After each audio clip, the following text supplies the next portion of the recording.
In 25 seasons as head coach at Cookeville High School, Butch Chaffin accumulated over 500 wins, including 10 district championships and multiple region titles. In addition, he has proudly served USA Baseball in many capacities for 15 years. Butch is a part of the 2024 Tennessee Baseball Coaches Association Hall of Fame class. He has been a main stage speaker at the ABCA several times. We are in for a treat. Please welcome to the stage, Butch Chaffin. I'm constantly amazed. I may not go up here because I'm a wanderer and I'll fall off and break a hip or something like that. But I'm constantly amazed that they let the dumbest guy in the room speak the most. There are coaches in here, believe me, you've won a lot more championships than I have, but there are also some great coaches in here, guys, that will never win a championship. They will never win a district, a conference, a regional, they'll never win that. But that doesn't mean that they have to be less of a coach. I was in that situation. I had some good players, but I never had them all at the same time. In 25 years, I had 2 kids that could touch 90, not pitch 90. Okay, and then you look at Farragut in our state in Knoxville, 16 Division I signees, 3 going to Mississippi State, 3 going to Tennessee. They've won the state championship 3 years in a row. Now all those kids are seniors. So we're all playing for second in the state of Tennessee. Okay, 11 guys that can go 90 plus. So what do? When you roll into that situation, what do? You can't just like drive in there and go, hey, Buck, just take it easy on us today. Try not to score 50, because they can score 50 on teams if they want to. So that doesn't lessen our approach or how we prepare. And I'll be honest with you, I'm more in love with the preparation than the game. I love game strategy, but I'm more in love with the preparation. And what I'm going to tell you, what I always tell you is, this stuff does work. JB's talking to you later about hitting. One of the best young baseball coaches in America is going to speak this afternoon. And he's going to talk about hitting. And he may not say what I say, and that's okay. But I do know this, and I'll share it in the second presentation. I'll tell you the story of how I got to where I believe in this stuff. I've never done this presentation before. I'm pretty pumped about it. We'll explore this. This is a lot of stuff that you know. I'm just going to kind of put it in outline form for you, okay? I appreciate you guys being here. All right, since everything before contact, teaching the approach. Well, a lot of guys will talk about approach, but to be honest with you, I've never seen a lot of guys talk about teaching the approach. So I got this hitting thing, and I view myself as a hitting guy. On national team staff, I've been a pitching guy, which that's the easiest thing in America to do for the 18U team is be the pitching coach. Everybody on the team throws mid-90s, everybody throws a power slider, and you got one changeup guy. That's the pitching staff, and you just line up and you just try to out-pitch the other team. Okay, so there's not a lot to it. Been a hitting coach. This is pretty intimidating. Being a hitting coach and the manager of the team's Michael Kadire, who 10 years ago won a batting title. And I'd say stuff and he'd just kind of look at me and I was like, are you agreeing with me or not? And he's like, yeah, do your thing. Sounds good. I like your stuff. It's simple. Okay? Let me get into this. I'll kind of go kind of fast. This is the dumbest thing I've ever seen on Twitter. That's the dumbest statement I've ever seen on Twitter. Hey, when you get in the box, all the work's done. No, not really. Not really. Okay? First things first. I really believe in these statements. I really do. Hitting, like winning, is really hard. Never forget, hitting, it's really hard. Winning is really hard. When you win, you need to celebrate. Okay? But hitting, how many of you ever heard somebody from another sport go, I saw Deion said on some TV show, Deion Sanders, he said, hitting's the single hardest thing to do in sport. How many of you ever heard that? Don't ever forget that. So when you're just ripping that kid, you're probably not ripping his hitting, you're ripping his approach to hitting. Okay? Good hitters are either planting seeds, helping, or harvesting. Bad at-bats can be useful. You're gathering right there. Have you ever had your kid having it bat, come back from the dugout, and the kid will go, what's he got? And the kid that just took 3 heaters down the middle goes, he ain't got nothing. you ever had that? I hated that kid. I was like, he ain't got nothing. He just dusted you. But you can be gathering that information because we're trying in high school baseball, most of you, in high school baseball, we ride our starter too long. So we're gathering information for down the road. It can be very useful. I highly encourage you to put a whiteboard in your dugout. And when hitters come back, they have a place where they can write stuff up. 0-2, took me up. Something like that. Where guys can look at that and they can process that. Hitters have become very coach dependent. Very coach dependent. Sometimes hitters just want to hit. They want to get in the cage and hit. That's what they do after practice when you're not there. And they get in there and they just hit. Okay, don't build hitters that are so coach dependent that after every pitch they have to look at you to see what just happened right now. Okay, let them hit.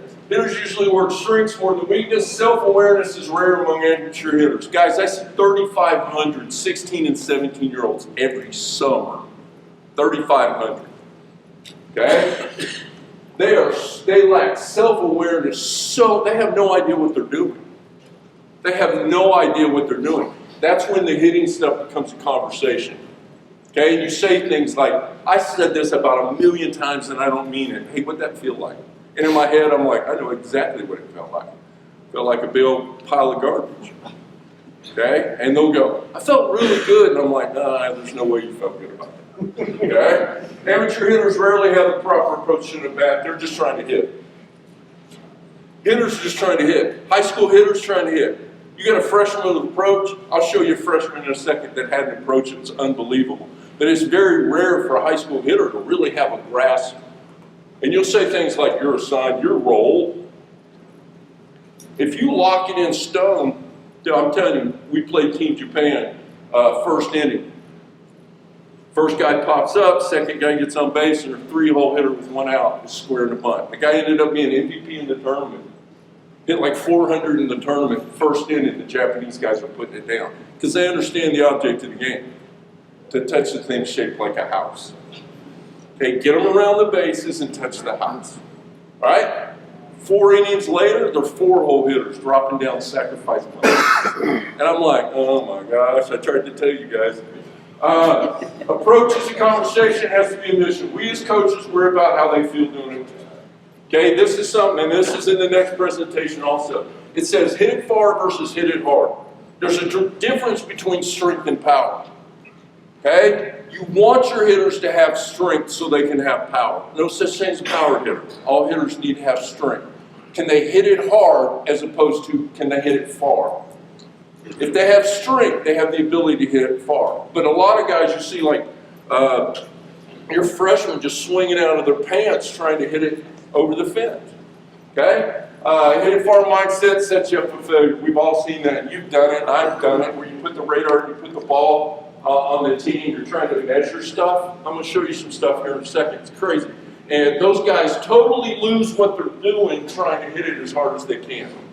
So you're training something you're never going to do in a game. But when you train for something, that's what you're going to get.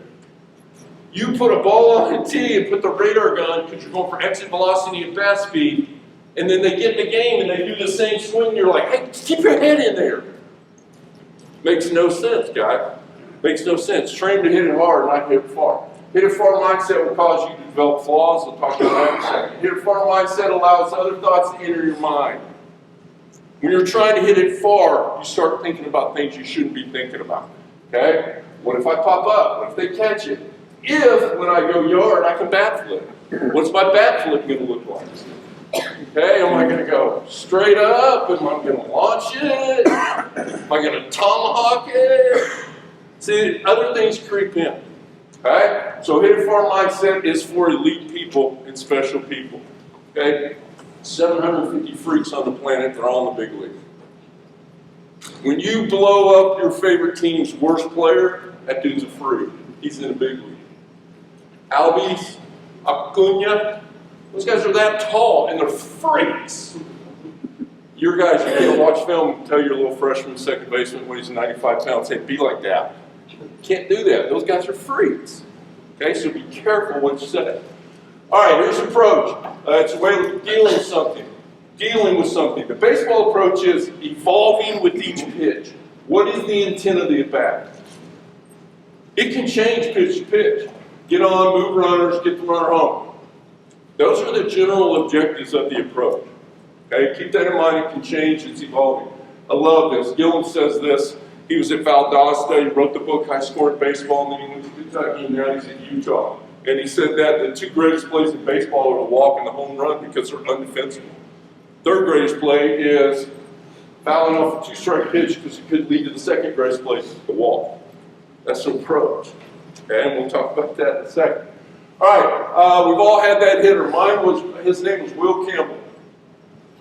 Will Campbell hit 420 and may hit 5 balls hard. Every day in the cage. This guy hit all the time, and this is what his swing looked like. And then he'd get in the game and he'd do this swing. And he'd barrel it and flop wedge over the first baseman's head. And I can't remember going, Will, great single, but you got to have a better approach and attack that. I never did that. At no point did I. And you didn't either.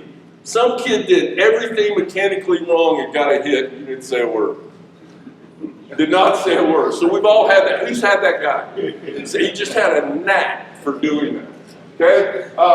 Will's favorite drill that we ever did is, you know those mats, the BP mats where they have the plate and the lines? I spray painted the plate green and we use throwdown mats. Because we have a couple drills where we just take the plate out. And they get in, I'm like, all right, swing at every pitch. They have to swing at every pitch. We throw good ones and bad ones. And we're teaching them about how balance is relative. If you talk about balancing the hitting and you think this is balance, balance is relative. Will Campbell showed me that this is balance because you can control it. Balance is anything you can control. It's like pitchers. When I see pitchers constantly all lined up doing this, I'm like, they don't get it. Balance is relative. This is balance, right? So it's relative, so don't get caught up in balance. This is the best hitter I've ever coached. This is Jay Davis. He's going to play in the big leagues. I believe that with all my heart. He would have been going right to the SEC. If this kid was 6'2", he'd have been a first-round draft pick. I have no doubt in my mind. No doubt in my mind. I talk to this kid about it every other day. I'll call him on the way home today. These are the numbers. When he was a freshman in high school in 2019, I didn't want to rush him because I didn't want to ruin him. We played our first scrimmage. He batted ninth, played third base. Shortstop made a couple errors. I moved him over there, and he makes a freak play. He's a freak athlete. And gets a couple hits, and I'm like, boys, he's our best player. He's a freshman. This kid's 14 years old. He's 2 years away from being able to drive to the cage. His dad would drop him off, or I'd go pick him up. He hit 457, 3 home runs, 24 RBIs. But look at the walks. He's 14 years old, hitting in the 3-hole, and had 29 walks. The hitting maturity that showed me, I was like, oh my God, this guy's crazy. This guy's going to play in big ones. COVID, he started out 11 for 13, 846, 3 or 4 stolen bases. His junior year, 625, 10 home runs, 44 RBIs, 17 walks still. This kid's wired to swing. And for him to take walks like that was incredible. All right, he goes into his senior in 2022. Everybody in the state knows he can hit. Like they're using my philosophy against me. One of my things is when you play somebody, take their best player out of the game. Don't even let them play. Walk them. Coach against Todd Helton, walked him twice with the bases loaded. Bud Bales, our coach, is like, what are you doing? And I'm like, I know exactly what I'm doing. All right? Look at that though. 26 walks, 18 and 19 stolen bases. So everybody says, oh, coach, he's 5'9.5". It only came. A&M goes, but I can't take you. And I was like, because of the body thing? And he goes, yeah. I went, he can hit. He can just hit. So he goes to Sanford and Birmingham, and all he does at Sanford is he sits the first couple of games, second baseman gets hurt, coach puts him in. It's the smartest thing Tony David ever did. Okay? He had 358, 9 home runs, 38 RBIs, and had a 37-game hitting streak. He was freshman of the year in the conference. He was first team all-conference. So he calls me and he says, Coach, you know my dream, and I went, do it, big boy, do it. So he goes in the portal. Within the first hour, he had 12 offers. There's an SEC school that's one of the Western SEC schools that said, we'll pay for everything. What kind of car do you like? You got to have money. It's crazy. So he calls me back. I said, hey, I know your dream. If you talk to him, and he went, no, sir. They told me I had to pay $10,000. I'm talking about Bandy. And they said I had to pay $10,000. I said, you talk to Corbs? He said, no, sir. I said, here's his number, call Coach Corbs. He calls me back 10 minutes later. He ain't paying nothing. He ain't paying nothing. But he had to go to Samford to prove he could play in the SEC. This year, he'll start at second base for Vanderbilt. He's the best player I ever had because he keeps evolving, he keeps adjusting, he keeps reinventing himself. He's a seed planter, but he's a big-time harvester because he keeps evolving as a hitter. One of our worst mistakes is we have 17-year-olds that still have their 90-year swing. It hasn't evolved. That kid will not make it in college. And you're like, oh my God, just destroyed him. You got to keep evolving. Okay? He said when he got to Samford, power sliders. He had never seen power sliders, so he had to adjust to that and he had to evolve. Okay? All right, every bat has 4 parts. Prior to the box, the walk to the box, which is huge, the box and the batter. Keep in mind, when you're under pressure, when your kids have pressure on them, simple does play. So don't get caught up in trying to teach a 14-year-old how smart you are. Don't. Simple plays. And teaching simple is a skill. I got nothing to sell. I got nothing to prove. I'm not going for clicks. I'm just trying to help guys become aware of what's going on when it comes to baseball. Because when I was a head coach, my first year, I sat on that bucket with no assistant coach and a 14-year-old manager, and I'd go, what do you think? And he'd go, get him, coach. I told him. I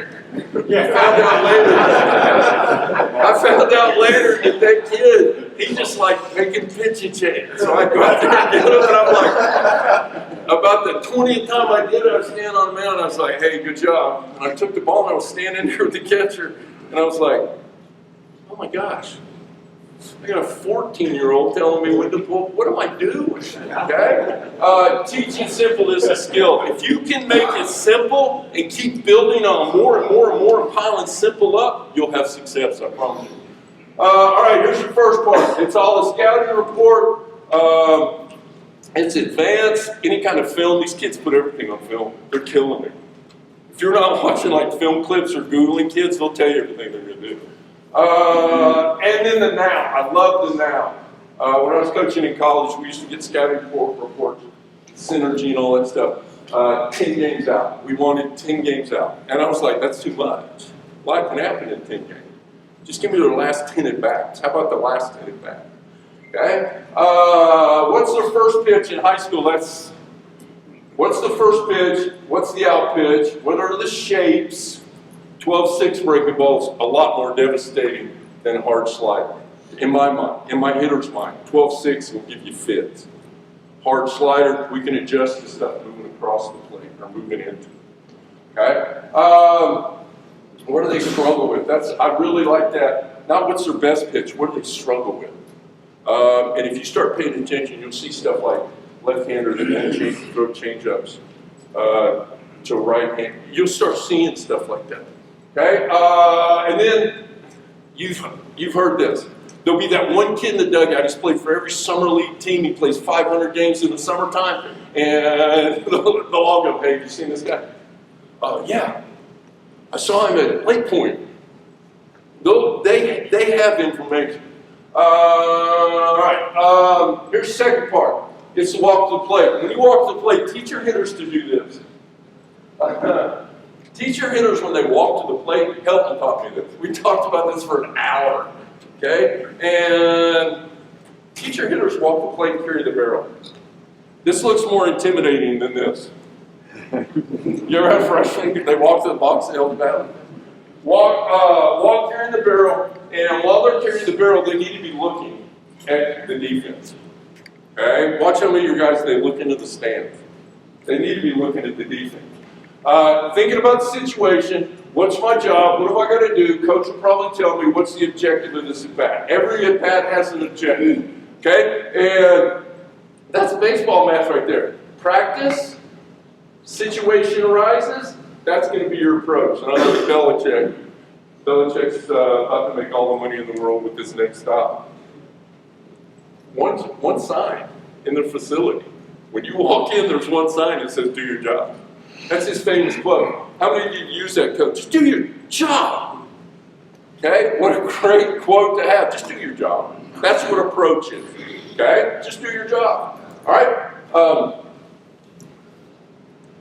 Part 3, Jess Henderson? No, Jess Lockwood. He's the guy in this picture. He's a bull rider. And I saw him do this, I saw him say this, and it may have been on like ESPN, the Ocho or something like that, where they're showing like skipping and bull riding, and you know that one. And he was talking, I'm fascinated by this, because he was talking about when he gets on a bull, he waits. And he'll slowly go down, and he wants to just touch it. And when he touches it, he wants to see it move. Okay? And he said, I make a lot of money, but it's very dangerous because I don't want to go until that bull is ready and I'm ready to absorb the pain. I know there's going to be pain, but I don't sit on that bull until I'm ready to take the pain. That's what it's like getting the batter's box.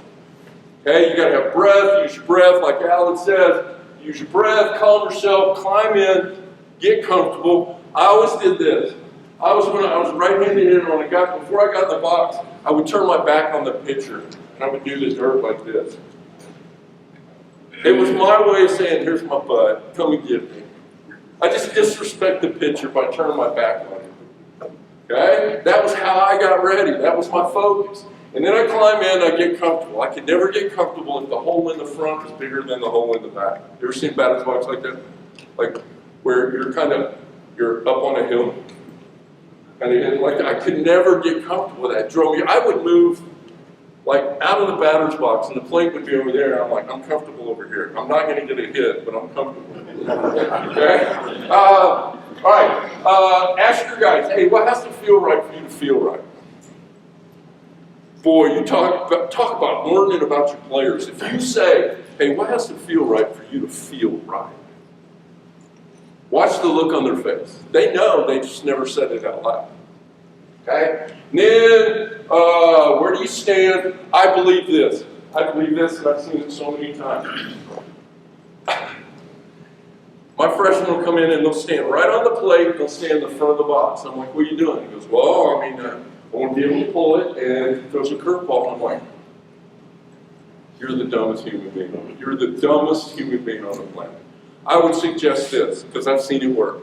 You know that white line in the back? Tell every one of your kids to put his big toe on the outside of that line. Get as far away from the pitcher as you can. When you start thinking about it, it makes sense. Get as far away from velocity as you can. Okay? And then, because if you're close to the pitcher, the closer to the pitcher, the earlier the decision. You get back here, you'd be surprised at the difference that it makes. Okay? Is the pitcher adjusting the hitter or the hitter adjusting the pitcher? Who's pitch coach in here? Okay, when your guys are throwing, they're not looking at the plate, they're looking at the hitter. And when the hitter looks far away, they'll adjust breaking balls up. I've seen it 1 billion times. Think about it. Think about it. If you get in the back of the box and the plate's up there, they're throwing to the hitter. They adjust to the hitter, they don't adjust to the plate. Plate's been there for 150 years. They'll adjust to the hitter. I promise they will. And all pitch guys are like, We talk about throwing back tip breaker. Yeah, you throw a back tip breaker, it's not going to be a strike. It's way up there. I promise, guys. I promise. Stand in the back of the box, make the hitter adjust to you. Okay, and I also do this thing. Who in here has like leadoff hitter that's just a BA? That dude's tough. He's a bag, man. Does anybody have that leadoff hitter? I always want to find that leadoff hitter. And what we would do, the first at bat of the game, I would make him stand like right on top of the plate. Stand right on top of the plate. He's hanging over it. Like he's almost covering the plate. And if the pitcher threw the first pitch way over there, I was like, got him. That pitcher's trying to adjust us. He's afraid to come in there. But if he flipped my hitter with the first pitch, I was like, all right, boys, game on. This guy's tough. He's tough. Okay? When you take, have good takes. A good take is runner on, do this. With runner on first, if that guy picks the first, train your hitters to do this. And some jackwagon 18-year-old varsity assistant who is not allowed to do anything will yell, watch the butt! Guarantee it. Okay, so have good takes. Davis would do setup and miss. He would do setup and miss, and he'd go, Coach, I'm setting him up. And I'm like, okay. He'd be the leadoff hitter of the inning. The guy would sit there, and Jamie, man, you talk about visual awareness. I'll talk about it in a second. He would swing and miss pitches on purpose. So his next at bat, if the guy was on base, the guy would come back with it. He'd just sit on it. Like, that's super advanced. Slider in the dirt, he'd recognize spin and go. And you could hear him going, God, I've never seen that kid. That kid's a good hitter. I've never seen him swing like that. Coach, remember that. And then he'd come up the next time and they'd throw that same slider and he'd go, hey, 380. I've seen him do it way too many times. Best hitters adjusting the on-deck circle. And then part 4 is the actual battle. Smart attack, aggressive on the zone. That's huge. If you can teach your guys to swing at strikes, and I know that sounds stupid, swing at strikes, take balls, and penalize it when they swing at balls, you're going to be much better, I promise you. Look for it on first pitch. If you're paying attention, the game will talk to you. I believe that it has a soul. If you pay attention, you teach your guys to pay attention to the game, it'll talk to you. It'll tell you exactly what to do. It'll tell you exactly what they're trying to do. Okay? Don't let the pitcher move your feet. That was like a rule. That was like a big badge of honor. When hitters get in the box, don't let the guy. This guy, don't be this guy. Don't be this guy. Don't be that guy. Okay? Let him bench you, but don't move your feet. This really changed a couple of kids. With the bases loaded, ask them how many they're trying to drive in. You know what they'll say? All of them. But if you go, no, you drive in one, I'll get you another one. Watch the tension leave them as a hitter. When they're trying to drive in one, the tension leaves them. It's a totally different mindset. Fear of the ball, fear of failure, mentally go to a tough place. I am exactly the wrong guy maybe to talk about this. I hold the record at my high school, I hold the record at junior college for most hit by pitches.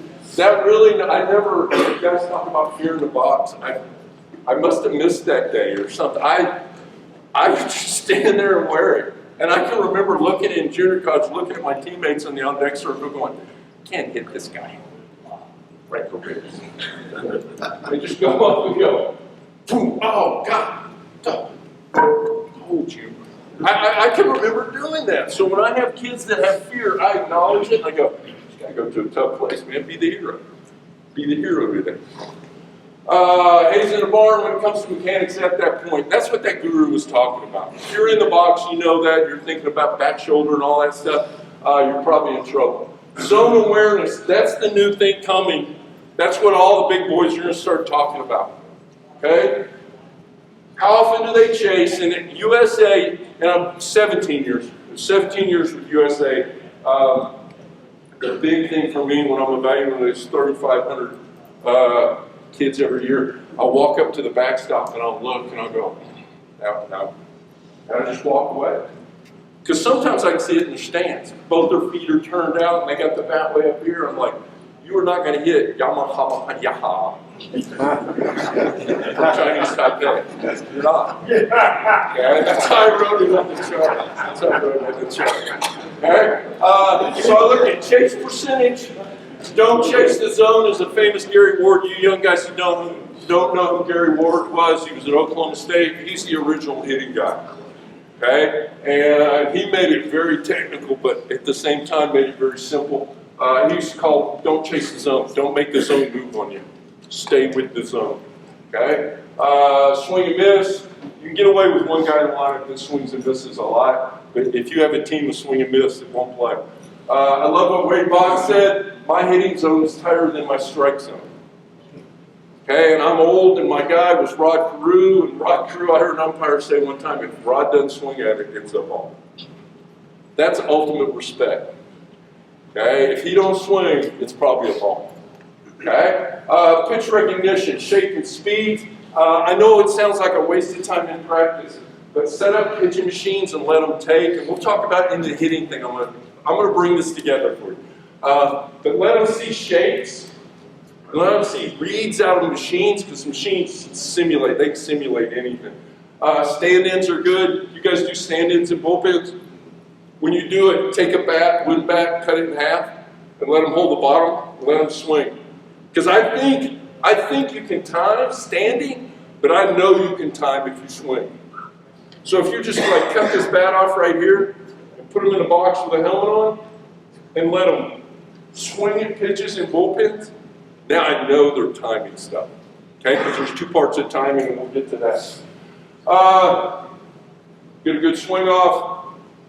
Probably should tell you. That's how we teach zone awareness. We have a 9-inch red, 2x4. I paint it red, and I play it on the plate. When they get in, they kick it to the inside or the outside. They're not allowed to swing unless it goes over that piece of wood.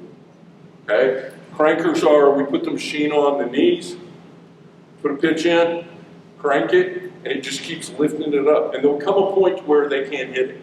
And the reason that kids swing at pitches up is because they don't have enough experience in at bats. And the closer it is to the eyes, the easier they think it is. They can hit it. Okay? So you got to get to a point where you go, okay, whoa, I can't hit that. Like they'll swing, swing, swing, and then all of a sudden they'll take them and they'll go, I can't hit that. So we start all over and we go down. Okay? That's how you teach them up and down and in and out. Okay? Use umpires in your inner squats. Build your swing so it's easy to fix. If it has a lot of moving parts, it'll cause it to break down. Justin Turner worked 3 months, 8 hours a day, perfecting this. And you got a 14-year-old trying to hit 90 going like this. Okay? It won't play. It won't play. We had Bryce Harper in 2010 with Manny Machado. That was super team. And Harper, when he was 16 on the 18U team, and when he was 16, he hit like this. Like he did all kinds of stuff. He was trying to. His hands were so good. He was trying to slow things down for him. And now you see him. He's 30, got a baby, put on a couple pounds, a little muscle, and now he's like. It's calm now, calm place. Trust me, we'll talk about that in a minute. Plant seeds. Leadoff hitter on plate told us about that, 4-hole show bunt. Leadoff guy with gangsta swing on first pitch, I love that. My guy goes, can I go gangsta? And I'm like, jihad. And I don't think he's ever gotten a hit doing that, but man, it's scary. Again, facing fear, you know who Ray Chapman is? Ray Chapman in 1920, he was known for crowding the plate, got hit in the head and died later on. He's the only guy in Major League Baseball that's ever died by hit by pitch. And I should have put it on there. We have like a framed picture of Ray Chapman. And I'm like, they'll come by and it's funny, my Catholic kids will come by and go. This was for you, Ray. But 1920 and above it, it's got like a little flip card, and every year they like flip the number of how many years ago it was. So we're trying to teach them, it's probably not going to happen. You practice your emergency swing, take the plate away. All right, in the 2-strike plan, we know this, especially in high school baseball, 50% of at-bats will they'll work 2 strikes on the hitter. We know that for a fact. If you're not working 2-strike approach, you're probably cheating your guys. And here's the thing. If your guys go from normal hitting to some kind of bizarre madness with 2 strikes, that ain't it. That ain't it. Okay? You got to work it to the point to where they can still hit and they can still do damage. Okay, so what's your adjustment going to be? I'm not going to tell you what your adjustment's going to be. I know what I like, but I'm not going to tell you what some guys go 2-2-2, where they go off the knob 2, which I love. Closer to the plate 2, move up in the box 2.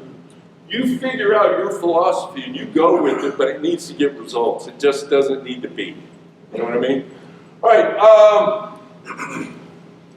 Hit or miss, make the at-bat personal. We talked about that. It's two-strike dogfight, man. Two-strike dogfight. You cannot strike out. In the next presentation, it's got some drills like you can do in scrimmage. But if a kid in an inner squad takes a third strike, we take his next at-bat away. Everybody just moves up, and that guy's got to wait. So it's like a big deal. If you take a third strike, you don't get the hit next time. We just take it away. And that's kind of like baseball timeout. When you think about it, it's baseball timeout. We're going to take what you love to do, we're just going to take it away. You start doing it. Do it to your best player. Your first inner squad, you get up there and you're inner squadding and he's hitting third or second or fourth and he takes third strike, go, "Hey, Jimmy, skip it." And he'll go, "The coach is doing it." But everybody else, they'll get the message. We ain't taking strikes. 3 here, okay? Become aggressive with your adjustments. Don't get beat on the other side of the plate, okay? Don't get beat over there. And in the next presentation, it's got a slide that'll help you with that. But don't get beat on the opposite side of the plate. Okay, and we'll talk about a couple things in the next presentation. Try to hit the open side, fielder in the forehand. If you're a right-handed hitter, try to hit the first baseman in the forehand. We started doing this. I got so mad. I went home and I came back and I said, let's try this. Because when we were trying to teach our kids to go the other way, they all dragged the barrel. They all drag the barrel, trying to stay inside, and they're just hitting little weak ground balls to the second baseman. And I'm like, oh my gosh, it's not that hard. You know, knowing that it's really hard, especially if you're a little freshman, you don't have a lot of strength. Okay? So what we started doing is if you try this, and you may already do it, but I just found this a couple of years ago. Try this. When you get on the field, have a round of BP where you tell your right-handed hitters, I want you to hit the right field foul line as hard as you can. And watch what they do. It is unbelievable. How many of you tried to teach kids to go the other way and you got frustrated? Anybody besides me? Okay. If you tell them, hit the foul line as hard as you can, you'll have a couple that fillet it over there. Oh, that's not hard. But when they start trying to hit it hard, they can't. What they're going to start doing, you're going to freak out because you're going to go, oh my God, that stupid coach was right. They're going to start hitting balls 20, 25 feet off the foul line really hard, like one hop in the fence. Because you're trying to accelerate through but still hit it over there. It's amazing. Okay? It is personal, one-on-one, you versus him. I like to spread your feet. I like to spread your feet a little bit anyway. I say look down in the zone because that's where they're trying to go. It's going to keep you laying off. I know a couple of you are going to say, we look up in the zone with 2 strikes. And that's cool. We also talk about the front elbow. Lay off anything above the front elbow.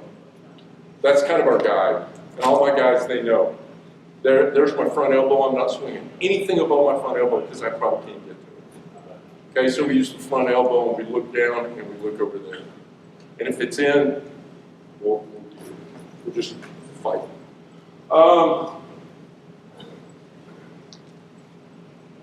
Yeah, here's some of that stuff. Practice ideas that teach approach. I love this. You'll play situational. You play get them on, get them over, get them in, and you just keep rolling it. I believe this. Jeff Pickler, who played at the University of Tennessee, he's a strategy guy for the Cincinnati Reds. First of all, if you don't have a team to root for the Reds. Their coaches are freaking amazing human beings. J.R. House, a great friend of mine, the third base coach. Those guys are incredible. They're doing amazing things. Well, Pick's their strategy guy. And at ABCA a couple of years ago, I got so mad at him because he gave a presentation, he gave away all the secrets. Okay, and I was like, Pick, why'd you put that in there? And he's like, because I think you and I are the only two that knew it. I think the world needed to know. And I'm like, God, I got to play the world. Don't do that. And what he said was, in pro ball, You put an RBI guy, you put a kid that can hit in the 7-8 hole. Go back and look at your books and look at how many times the 8-hole hitter comes up with a runner on second base. It's like twice a game. Your second biggest RBI guy should be in the 7 or 8 hole. Because that guy's going to come up with guys in scoring position. It's amazing. Okay? When the hitter sees 2 strikes, 2 pitches after getting to strike 2, restart the count. Reward 2 pitches after 2 strikes, reward that. Strikeout looking, take it away. If the hitter comes up and the situation calls for moving the runner, let him move the runner and then put him back on deck if he makes an out. Like reward him. Like if he comes up and there's a runner on second, no outs, most famous approach of all time, runner on second, no outs, trying to hit a power ground ball to the right side. If he comes up and he hits power ground ball and makes an out, put him back on deck, let him hit. Reward him for his approach. Okay? That's the bit. This is unbelievable. That one. We have scrimmages. You guys ever get bored at your own scrimmages? Like it's taking forever. And this one was born because I was starving to death. But we had to get some inter-squad in. And I looked at my coach and I was like, I am absolutely starved. And he goes, I am too. I said, we're about to sit through an hour scrimmage. How can we make this thing 20, 25 minutes? Okay, here we go. Red and blue. Red, you're on defense. Counts 1, 2, pitchers. Tell them what's coming. And everybody went, what? So we get in this scrimmage, it counts 1, 2. Advantage pitchers. But then we started telling our pitchers, you got to tell them what's coming. And what we found out is this made our pitchers lock and they could not slot breaking balls. Because I have this thing in inter squads and stuff like that, we don't work on shaping pitches. We're going for the kill in the inter squad. Okay, you work on shapes in the bullpen when you come out here and bring your stuff. It's, you know, ride or die out here on the mountain. So the pitchers started going, slider. You could see them and they were trying, but it was 1 and 2. All they had to do was make one pitch, but they had to tell them the pitch was coming. So you talk about locking in, and we've had some of the best, the kids love that. They love that. We got out of there about 25 minutes. We were fed 45. It was awesome. Hit the opposite field foul line. Talked about that. I don't know how much time I got, but I got the next presentation too, so I hope that guy forgives me. I believe this. I believe that your coaches and your teachers, and we got 2 things we value. Time is one and money is another. Okay, and if you had to pick between the 2, if you're a young coach, you say, I'll take the money. But if you're an older coach, I'd rather have some time left on my life. So time's more valuable. I know your time is super valuable, and you didn't have to come in here to listen to me. You didn't have to be here.